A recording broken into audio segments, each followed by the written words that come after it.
웨스트민스터 신앙 고백서 대유리 문답. 오늘 100번째 문제입니다. 함께 읽겠습니다. 십계명에서 우리가 특별히 고려해야 할 것은 무엇인가? 자, 답입니다. 우리는 십계명에서 서문과 계명 자체의 본문 그리고 그 몇몇 계명들에 덧붙여져 그것들을 더욱 힘있게 명하는 여러 이유들을 고려해야 한다. 그러면 내용을 보도록 하겠습니다. 자, 101문 함께 읽어봅니다. 십계명의 서문은 무엇인가? 자, 답입니다. 십계명의 서문은 다음의 말씀에 담겨 있다. 나는 너를 애굽 땅 종되었던 집에서 인도하여 낸 내 하나님 여호와니라. 이 말씀에서 하나님께서는 자신이 여호와 곧 영원하시며 변함이 없으시고 전능하신 하나님이심을 나타내신다. 하나님은 스스로 계신 분이시며 자신의 모든 말씀과 모든 행위에 존재를 주시는 분이시다. 또한 하나님은 옛날 이스라엘과 언약을 맺으셨던 것처럼 모든 자기 백성과도 언약하시는 하나님이시다. 하나님께서 옛날 이스라엘을 애굽의 종살이에서 구원하셨듯이 우리를 영적 종살이에서 구원하신다. 그러므로 우리는 오직 그분만을 우리의 하나님으로 삼아야 하며 그분의 모든 계명을 지켜야 한다. 율법에서 우리가 많이 어려움을 느끼고 또 힘들어하는 부분이 뭐냐면 이 하나님의 계명이 이렇게 명시적으로 이렇게 딱 문자로 기록이 된 상태에서 우리에게 주어져 있다는 거죠. 우리나라도 헌법이 이제 성문법이잖아요. 그래서 이 성문법은 문제가 뭐냐면 그거를 이제 이런 문자적으로 딱 이렇게 조항들이 기록이 되어져 있기 때문에 그 의미 하나 예를 들어서 뭐 기타 이런 말이 밑에 붙으면 그 기타가 어떻게 해석하느냐 이런 문제가 이제 걸리잖아요. 그래서 이제 판례라든가 여러 이제 법원에서 판결을 내릴 때 판사님들이 주로 그런 부분들을 깊이 연구하는 거죠. 그래서 여기에서 이 법조문에서 이런 표현들은 어떻게 해야 되나, 뭐 작은 의미 하나나 부사 하나가 잘못 붙어도 잘못은 아니고 뭐 부사 하나 형용사가 붙어도 그게 어떤 사건에 있어서는 아주 판결에 큰 영향을 미치기도 하죠. 그러니까 이 십계명도 그렇게 따지자면 성문법이잖아요. 하나님께서 문자로 모세에게 돌에다가 새겨서 주신 거거든요. 그러다 보니까 이 기록된 말씀대로 지키다 보면 자칫하다 보면 우리가 뭐에 빠지시면 문자주의에 빠지기 쉽죠. 그러다 보니까 형식주의에 빠지기 쉬운 거예요. 그 이스라엘 백성들이 하나님 앞에서 위선, 외식, 가식, 예수님한테 엄청 책망을 듣잖아요. 이 회칠한 무덤들아 이러면서. 그건 뭐냐면 이들이 율법을 지킨다고 하는데 법조문을 따라 형식적으로는 지키는 거예요. 그런데 마음은 전혀 하나님의 율법 제정의 의도나 목적에는 아무렇게 부합되지 않고 그냥 형식적으로만 지키니까 예수님이 그들을 강력하게 이제 책망하신 거죠. 이거는 신약의 성도들도 자칫 우를 범할 수 있는 동일한 그런 거예요. 예를 들어서 우리가 주일날 빠지지 않고 하나님께 예배드리러 나온다. 물론 그건 믿음의 표현이지만 근데 마음은 없는데 한다. 여기서 있는 목사도 마찬가지잖아요. 여러분. 목사라고 해서 항상 믿음이 충만하고 온전한 상태 가운데 있으리란 법은 없거든요. 흔들리기도 하고 지치기도 하고 상하기도 하지만 때로는 축 늘어져서 게으름 가운데 있을 수도 있어요. 그런데 그때마다 목사라는 타이틀이 그 사람의 믿음을 보장하는 건 아니잖아요. 목사도 하나님을 사랑해야 돼요.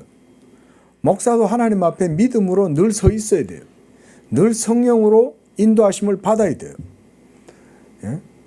그렇지 않으면 목사라는 직분 자체가 그 사람을 붙들어 주는 건 아니죠.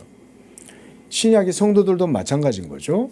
그래서 우리가 항상 이 계명을 대할 때는 먼저 그 계명의 본질이 뭐냐, 그 계명에서 정신이 뭐냐, 이런 부분들을 우리가 먼저 깊이 살펴봐야 된다. 자, 그런 의미에서 이제 이 10계명을 우리가 이제 대유리 문답을 따라 가지고 이제 좀 보려고 그럽니다. 그래서 백문에서는 먼저 보면 10계명에서 고려해야 될 것이 뭐냐, 거기에서 먼저 서문, 계명 자체의 본문, 그리고 그 계명에 덧붙여져 있어서 그 계명의 의미들을 더욱더 명확하게 해주는 여러 이제 주요 내용들이 있죠. 예를 들어서 이런 거예요. 네 부모를 공경하라. 이러고 난 다음에 이는 네가 땅에서 잘되고 장수한다. 그 장수의 복도 붙어 있잖아요. 그럼 왜 하나님이 장수의 복을 그 5계명에 붙여놨냐? 그 이유가 있다 이 말인 거죠.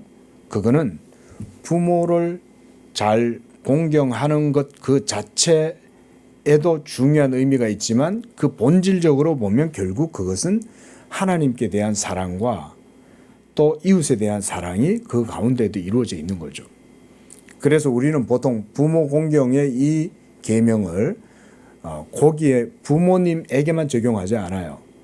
예를 들어서 회사에서 직장에 상사가 있잖아요.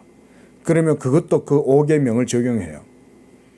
그리고 우리가 위에 있는 자들, 예를 들어서 국가의 정부나 권세자들한테도 위에 있는 자들이죠. 그러면 그것도 5계명으로 적용해요. 그러니까 이 계명을 아주 폭넓게 적용하는 거죠. 우리는. 그래서 부모뿐만 아니라 위에 있는 권세자들이나 학교에서 선생님이나 회사에서 상사나 모든 사회에서의 그런 체계 속에서도 이 5계명이 적용되는 거죠. 그런 식으로 이제 우리가 계명의 본질들을 파악을 하는 겁니다.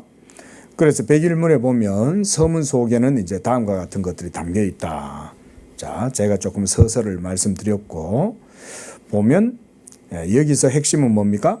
세 번째 줄에 있죠. 하나님 자신이 바로 영원하시고 변함없으시고 전능하신 하나님이라는 것을 바로 이 출애굽기 20장 2절을 통해서 말씀하고 있다는 거죠.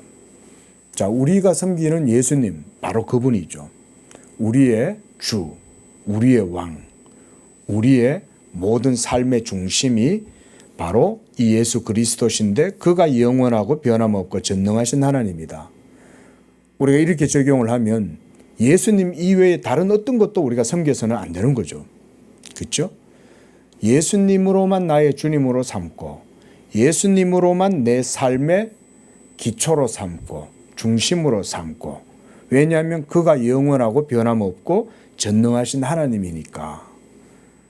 그래서 우리가 이 계명도 그런 식으로 우리가 이해를 하는 거죠. 그래서 그 다음 줄 보면 하나님이 어떤 분이냐, 스스로 계신 분이고 자신의 모든 말씀, 제가 그 옆에 약속 이렇게 제가 달아놔 봤습니다.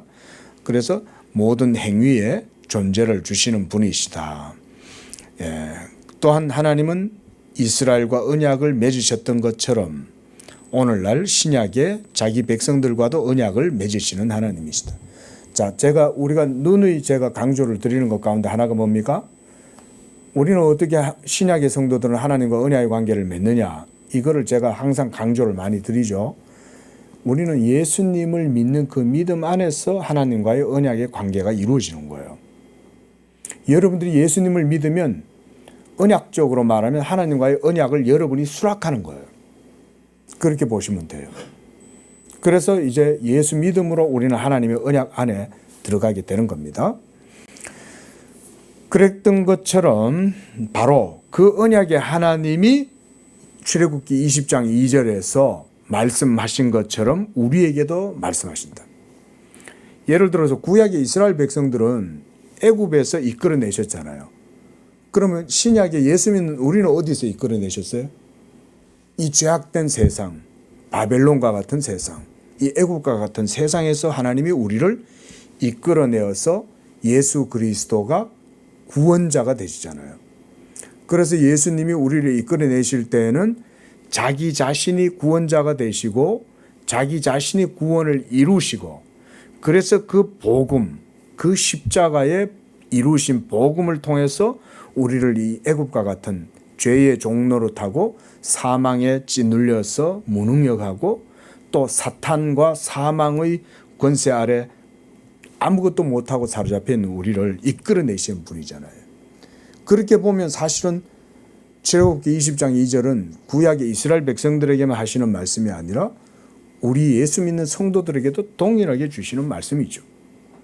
그래서 거기 보면 그 밑에도 해설을 해놨습니다. 그렇죠? 하나님께서 옛날 이스라엘을 애굽의 종살이에서 구원하셨듯 신약의 우리들도 영적 종살이에서 구원하신다. 그래서 우리는 오직 예수님만, 여기서 그분만이란 우리의 주님 예수를 얘기합니다. 그 예수님만을 우리의 구원의 하나님으로 삼아야 되고 그 예수님의 모든 계명을 지켜야 된다. 이것도 제가 잠깐만 설명을 드립니다. 여기서 모든 계명이라는 것은요, 율법의 계율을 문자적으로 지켜야 된다고 생각하시는 건 안 돼요. 우리는 그렇게 할 수 없잖아요. 그 얘기가 아니라 이제 예수님을 주로 믿고 예수님을 영접했기 때문에 예수님을 믿는 게 사실상 모든 계명이라고 할 수 있어요. 왜냐하면 예수님은 하나님의 어떤 분이셔요? 말씀이시잖아요. 예수님 자신이 진리잖아요. 그러니까 어렵게 생각하실 필요 없어요. 예수님이 하나님의 모든 말씀이라고 생각하면 돼요. 그래서 그분의 인격과 그분의 사역, 또 그분의 복음, 그 복음을 여러분이 믿고 살면 여기에서 그분의 모든 계명을 지키는 것과 같은 의미다. 제가 이런 설명도 덧붙여 드리는 겁니다. 그래서 한마디로 좀 달리 쉽게 얘기해 보면 예수 잘 믿어라, 이런 의미라고 할 수 있어요. 예.